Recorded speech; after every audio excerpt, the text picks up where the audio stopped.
আজ মামির জন্মদিন, তাই মা মামার বাড়ি গিয়ে মামির জন্য নতুন ধরনের নতুন স্বাদের পনির কারি রান্না করছে, তাও আবার নিরামিষ, যেহেতু আজ সোমবার।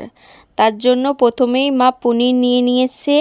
আমরা এখানে 1 কেজি পনির নিয়েছি। ক্যাপসিকাম আর টমেটোগুলো এভাবে চৌকো করে কেটে নিয়েছি।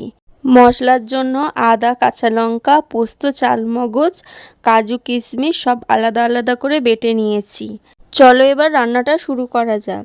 কড়াই খুব ভালো করে গরম হয়ে গেলে সাদা তেল দিয়ে সাদা তেলটাও খুব ভালো করে গরম করে নিতে হবে, যাতে পনির কড়াই না লেগে যায়। এরপর পনিরগুলি অল্প অল্প করে ভেজে তুলে নিতে হবে। ওই একই তেলের মধ্যে গোটা গরম মশলা, শুকনো লঙ্কা, তেজপাতা, গোটা জিরে ফোড়ন দিয়ে দিলাম। এরপর কেটে রাখা সবজিগুলো একসঙ্গে দিয়ে ভালো করে নেড়ে আবার নুন দিয়ে ভালো করে নেড়ে নিলাম। এরপর 3 চামচ আদা বাটা দিয়ে দিলাম। সেকেন্ড পার্ট আসা পর্যন্ত আমার সঙ্গে থাকো তোমরা।